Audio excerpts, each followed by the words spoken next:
Yo, what's going on, guys? Nah, I'm just playing. But UFC Baku just ended. I'm going to give you all my thoughts, my opinions. Let's get right into it, shall we?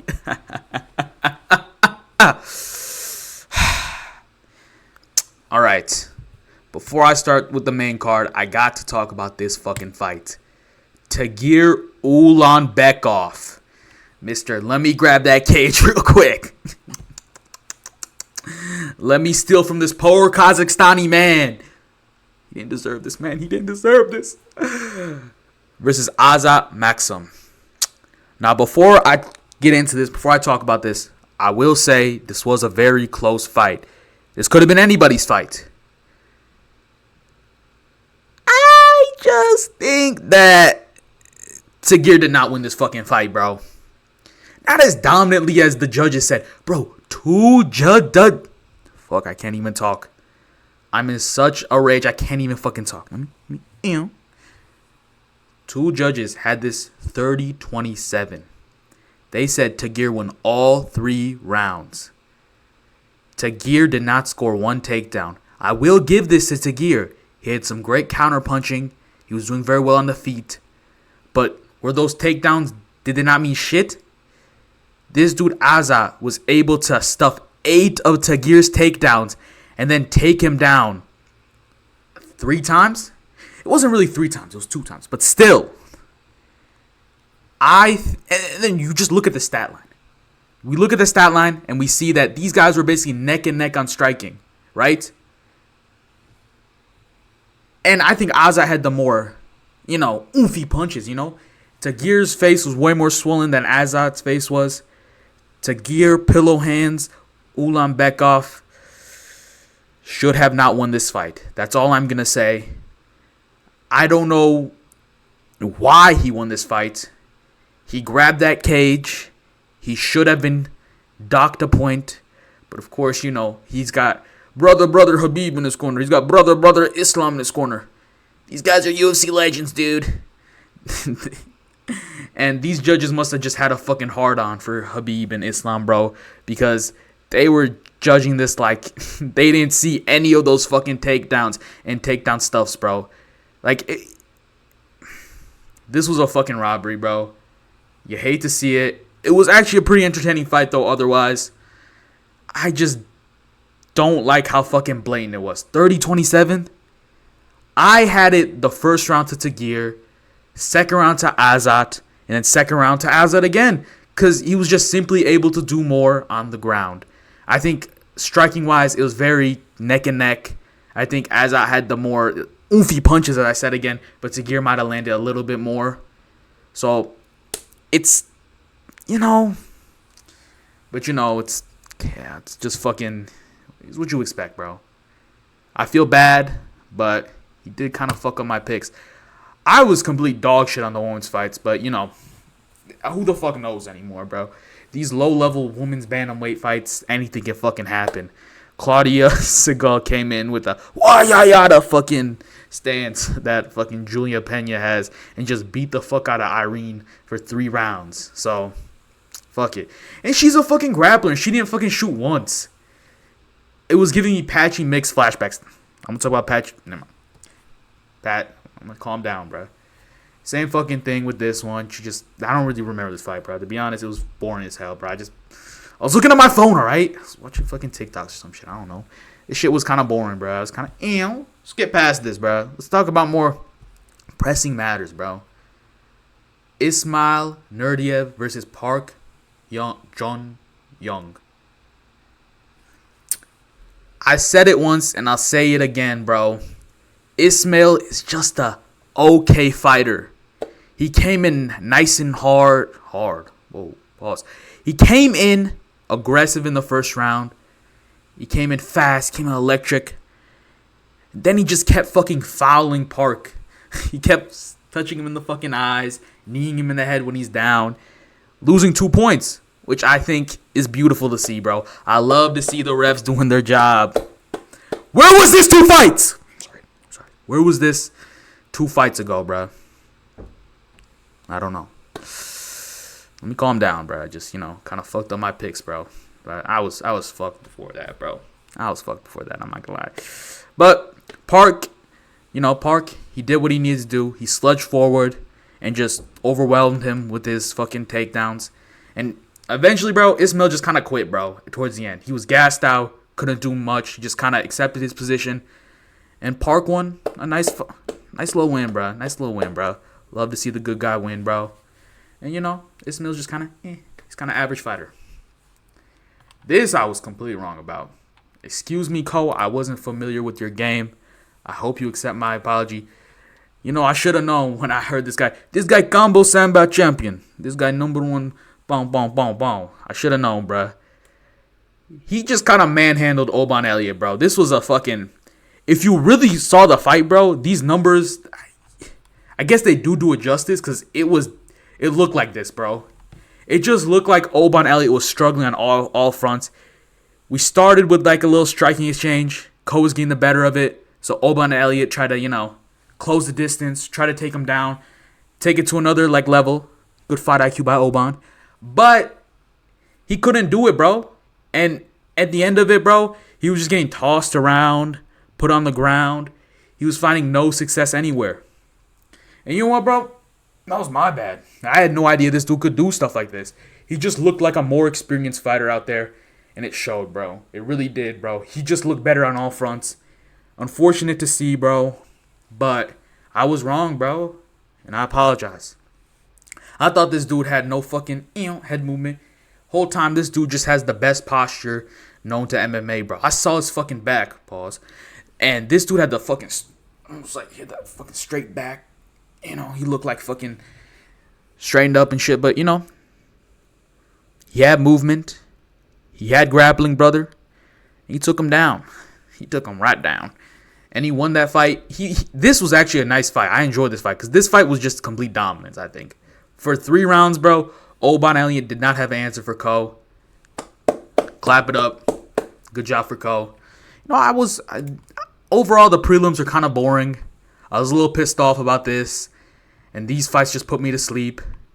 This fight was okay, and this fight was decent. It was a good transition to the main card, I guess. And then we get to the main card, bro. This fucking flat piece of shit, bro, almost gave me a heart attack. We're gonna get to that in a minute. We're gonna get that to a minute, bro. Shot Curse Blades. Actually, fucked it. Shots Curse Blades. We start off with just kind of like a, regular, like, featherweight matchup, bro. I was right. You know what I'm saying? I was right. I was right. Muhammad Naim won. He did not win in the way I thought he was going to win. He was not the one initiating the grappling exchange. It was typically Bogdan who was doing that. That was my bad. I didn't know. Wasn't familiar with your game, bro. I stereotyped a little bit. I thought this guy, he fit a certain profile. I'm not going to say. But, he gave me this brother vibe. And he didn't really do how many takedowns? Yeah, he had 3 takedown attempts to Bogdan's 10, excuse me.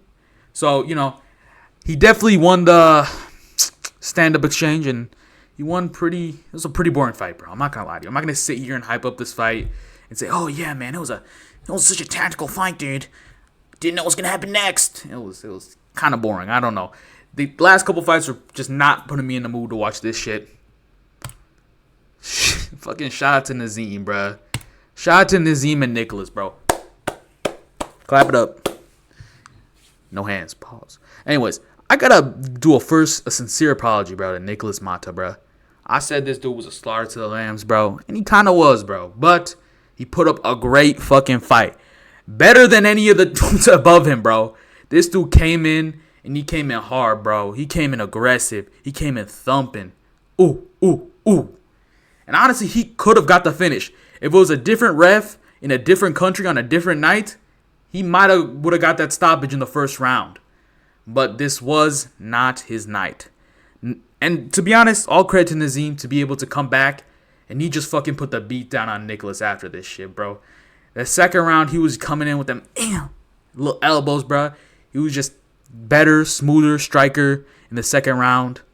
He was laying in those little body punches, those little elbows to the head that cut over Nicholas, and eventually got the TKO in round 2. And honestly, these guys fucking deserve the win bonus. They deserve I think they got 100K. They deserve it, bro. because this was probably one of the only interesting fights of the fucking night. And, you know, hometown hero wins, bro. Beautiful. Love to see it. On to the next one. Tofik versus Oroblai, bro. As I fucking expect, you know what I'm saying? I got a little bit. Don't check my last video. All right, I got a little bit of IQ, just slightly.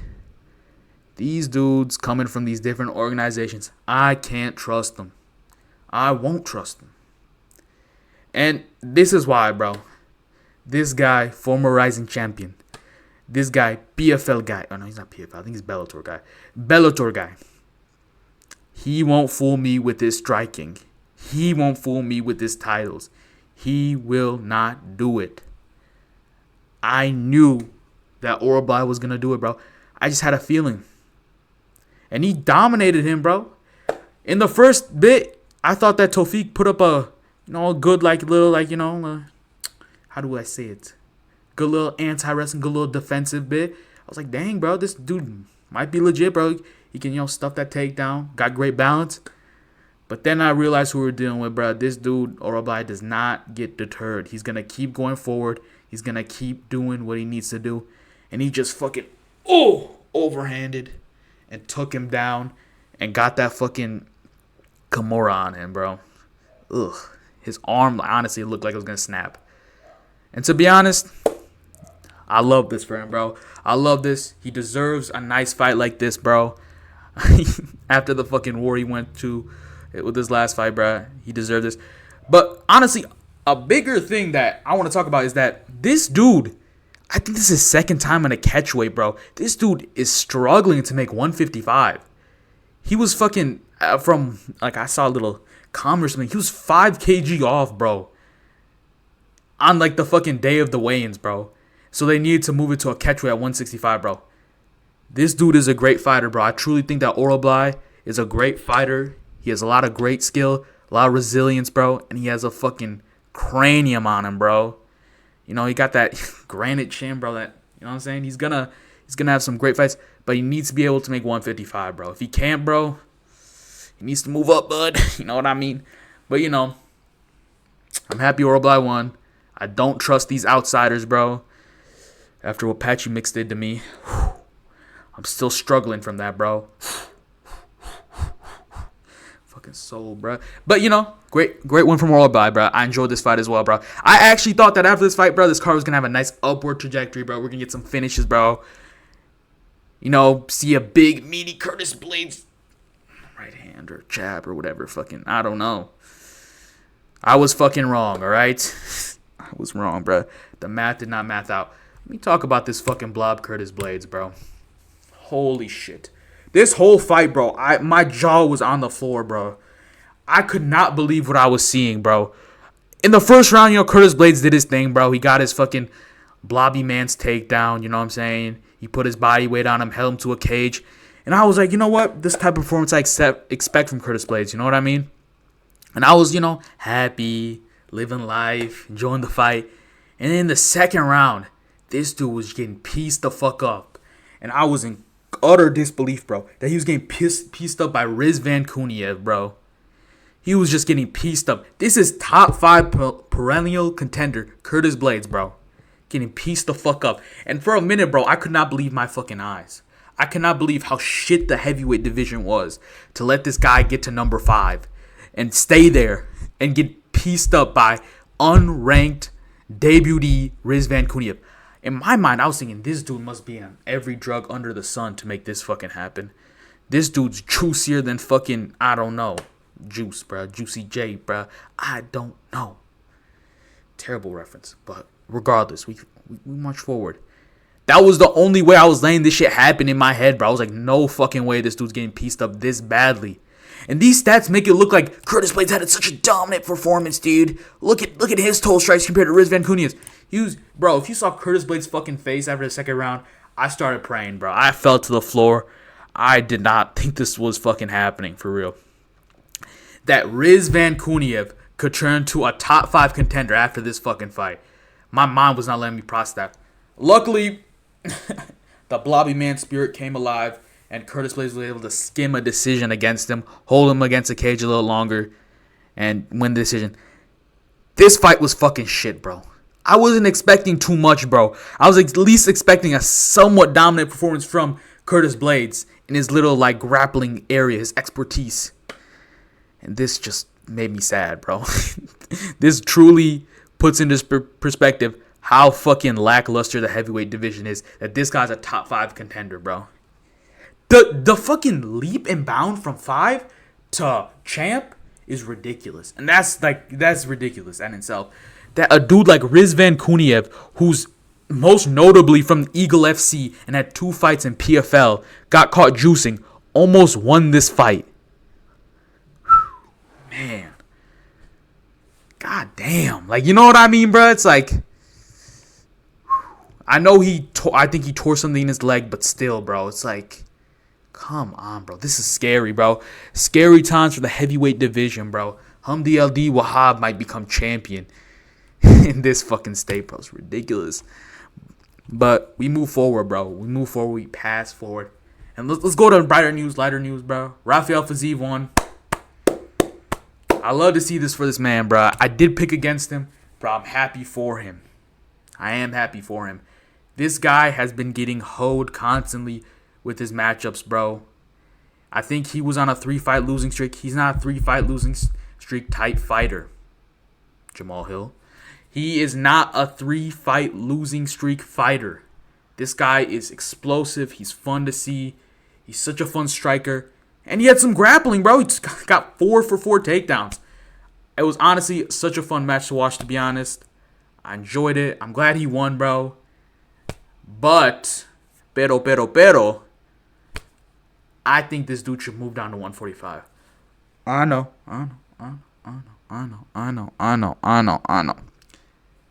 I think this dude, he can have success in 155, but I think that he will struggle when it comes to those guys a little bit higher just because of size. I think so. You're probably saying, this dude just fought the biggest guy in the division. Yeah, probably the lankiest guy in the division, but Ignacio Bahamondes, bro, while he is big and there is a bright future for him, he fights like he's 5 foot.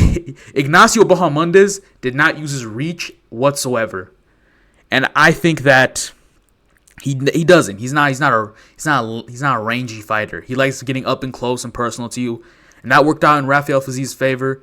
But I'm not going to take away from Rafael Fiziev. Rafael Fiziev paced himself better. He was able to mix in great takedowns, and he was able to land beautiful body shots. But I think that going down to 145, he would just be tremendously more successful. I think this dude could win a title at 145. I truly believe that. I truly believe there's so much fun matchups for him at 145, and I think that he should go down. That being said, bro, love to see it, bro. Love to see the little man win, bruh. You know what I'm saying? The lighter man skill or whatever. You know, I had a smile on my face after that shit performance by Curtis Blades. That smile was soon fucking wiped off by Jamal Hill, bro. Banish him to the apex. Banish him to the apex. Feed him Ying Ming Mang. I don't care. Jamal Hill doesn't deserve my support anymore. This dude, it just seems like he's never improving. And that hurts to say, because I know I might be the only person here saying this. I might be the only person rooting for Jamal Hill, saying he has potential. This guy's a former champ, yo. I might be the only one saying this, but I like Jamal Hill. I know. What makes me possess this likeness to a man so salty? I don't know. I just, I see a little bit of him in me. Whoa. That's not what I meant. Clear all what I just said. I like Jamal Hill. I want him to be a top fighter. I think he has the power. And I think, despite what the fuck we saw, I think he has the ability and skill to get there. Not in his current form, but I think he can build up to it. And maybe I'm coping. I am coping, to be honest. I should give my flowers to Khalil Roundtree. Great performance. But let me fucking say how I feel about Jamal Hill first before I talk about Khalil Rountree. This dude, Jamal Hill, it just seems like he's not getting any better. This dude his legs got ate up. I don't even know if he was trying to check a leg kick, bro. I think he was just trying to feel that pain, bro. Feel that burn. I don't know. It must have been. He must love those leg kicks, bro. He must love eating them. Because that's what he was doing, bro. This dude's sludgy movement was fucking... It was on full display, bro. I just think this, bro. Let me collect myself before I sound retarded. Maybe I already do sound retarded. Doesn't matter. This dude needs to start mixing in takedowns into his game if he's gonna continue being this type of striker. If he wants to be a striker, he has to get better at striking. He needs to get better footwork. He needs to get better setups. He needs to just be a little better. Because this was a striker performance. That's what he's been having, right? And he's been getting dominated on the feet by the top strikers. I think in order for Jamal Hill to be a top contender ever again, he needs to start mixing in takedowns. He needs to mess up these guys' timings, right? A lot of these strikers like Khalil Rountree and fucking Alex Pereira, whatever, right? They're based on momentum. They're based on flow. If you can just get some Ian Gary takedowns to disturb that flow, disturb that rhythm, I think he can do some big things. I think Jamal Hill has the power in order to win these fights, but he's not using his full arsenal and tool bag to win. And that's why he's losing these fights against these better strikers, better fundamental strikers like Khalil Rountree. He's not using everything that I think he has. So, it is what it is. Jamal Hill is on a 3-fight losing streak, and I think he deserves to be there, bro. I think so. Before, I was like, Jamal Hill got unlucky with the Alex KO. He's coming off really fast from surgery. He had a good form against Yuri, just came up short. It's okay. Next time he'll get him. This is next time, bro. And he looks scared in there, bro. He didn't look like he was giving everything into everything. He looked like he was trying not to get KO'd, and that was his main mission. Because that meant more than winning this fucking fight. You sold. But let's not focus on all the negatives. This is a positivity channel, guys. This is all about positivity. Let's raise the morale. Khalil Rountree, he had a good performance, bro. He went in there and did what he was supposed to do, bro. He did not bleed like he said. I don't think so. He got hit maybe once or twice. But he was able to neutralize Jamal Hill very effectively with those leg kicks. Knock him down, make him look like a fool, and just cruise to a victory, bro. And you know what, bro? Another clap segment, bro. He deserved that, bro. Look, man, Khalil Rountree, do I think he'll become champion? Probably not. But I think it's an inspiring thing to see. You know what I mean? This dude was 300 pounds at one time in his life. He was smoking cigarettes, drinking soda, doing all the worst things. Martial arts brought him back to life. And that's an inspiring story to see. You know what I mean? It was a boring-ass fight. It was a fucking boring-ass fight. But, happy for Khalil, bro. Hopefully Jamal Hill works on himself. I want Jamal Hill to take some time off. Really take some time off. Maybe come back late this year or early next year. And I want to see a new and improved version of him. So he can continue. Or else he's just a fucking... You know what I mean, bro? He needs to do something, bro. But other than that, bro, decent card. Look better than what it was.